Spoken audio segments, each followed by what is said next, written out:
Some TV mysteries are deliberately vague simply to troll fans. Other times, a throwaway line creates a plot hole that ranges from confusing to downright nonsensical. Even though many of the television shows on this list finished years or even decades ago, viewers are still waiting for certain questions to be answered. So with that in mind, I'm Ellie for What Culture, and these are 10 TV questions that still have you confused.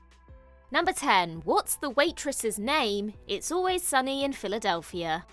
One of the biggest questions in any romantic story is will they or won't they? But in It's Always Sunny in Philadelphia, there's a more profound question revolving around Charlie's romantic entanglement with the waitress. What the heck is her name? Despite being a recurring character since the pilot, the waitress's true identity has never been revealed. Even though Charlie is infatuated with her and briefly dated her, he never refers to the love of his life as anything except the waitress, even when she gets a different job. What makes this gag more ridiculous is how the rest of the gang can't seem to recall her name, even though they've known her since high school. When the waitress outright asks Dee to say her name, she draws a blank. Since It's Always Sunny is still on the air, it's possible the waitress's identity will be revealed in a future episode. After all, Mac's embarrassing full name, Ronald McDonald, was finally unveiled after 7 seasons. But nevertheless, it's pretty impressive how the show has kept this mystery going for so long. Number 9. Who or what is Starbuck? Battlestar Galactica. 2004's Battlestar Galactica had plenty of brooding mysteries, mind-blowing epiphanies, and WTF twists. And more often than not, hot-headed Viper pilot Kara Starbuck Thrace played a part in many of the show's defining moments. One of the most emotional scenes is when Starbuck's ship flies out of control and explodes, giving the prize pilot no means to survive. 3 episodes later, she returns with her body and ship miraculously intact. Even though she's been missing for months, Starbuck believes she was only gone for a few hours. Stranger still, Starbuck claims she located Earth, which her fleet have been seeking for years. How did Starbuck find it? Where did she disappear to? How did she survive blowing up in space? Anyone expecting these questions to be answered are sure to be very disappointed. Arriving on Earth, the fleet discover the world has been decimated by nuclear war. Just when things look like they couldn't get more depressing, Starbuck discovers her blown-up ship, with her corpse inside. Adding to the confusion, Starbuck literally vanishes into thin air while speaking to her friend shortly after. So what does it all mean? Was Starbuck a ghost, an angel, something else altogether? Though there are countless fan theories on the topic, there isn't a single concrete answer. Number 8. Did Hoit kill Lisa? 6 Feet Under. Few TV dramas will tug on your heartstrings more than 6 Feet Under. After all, at least one character dies per episode and the plot is based around a funeral home. However, one moment that's guaranteed to leave anyone well and truly heartbroken is when Nate's wife, Lisa, inexplicably disappears, only for her body to be found washed up on a beach. What makes Lisa's fate more tragic is the fact Nate doesn't get any closure, since it's never explained what happened to her. Based on all available evidence, the most likely explanation is that Lisa was murdered by her brother-in-law, Hoit. When Nate confronts him, Hoit claims he and Lisa were having an affair. Hoit then suggests that Lisa was miserable with Nate, urging her to take her life. Since Hoit acts incredibly suspicious and lies about certain details during this conversation, it's impossible to tell how much of what he says is actually true. Before Nate has a chance to get to the bottom of everything, Hoit whips out a gun and shoots himself dead. Though it's likely Hoit did indeed kill his sister-in-law, the truth still remains unclear. Number 7. What became of Carquette? Anne with an E.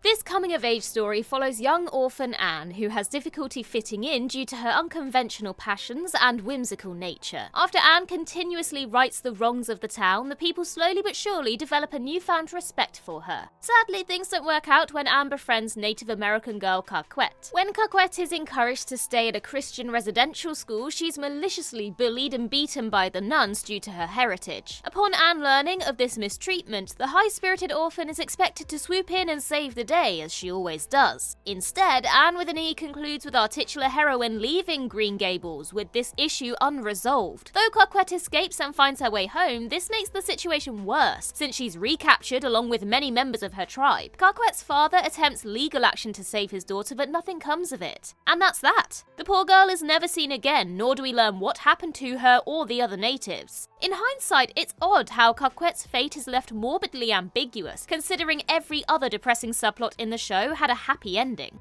Number 6. What was inside the GS ball? Pokemon.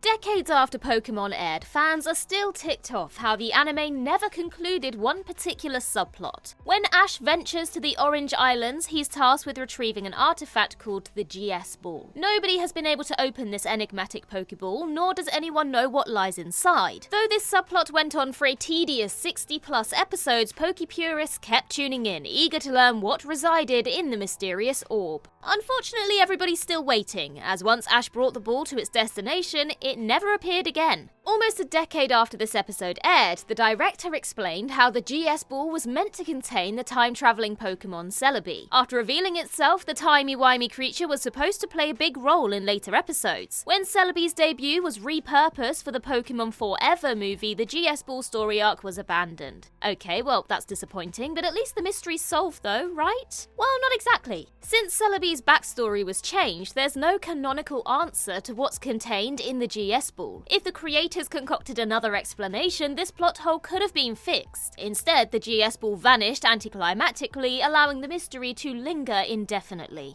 Number 5. Does Stanley have a moustache? The Office.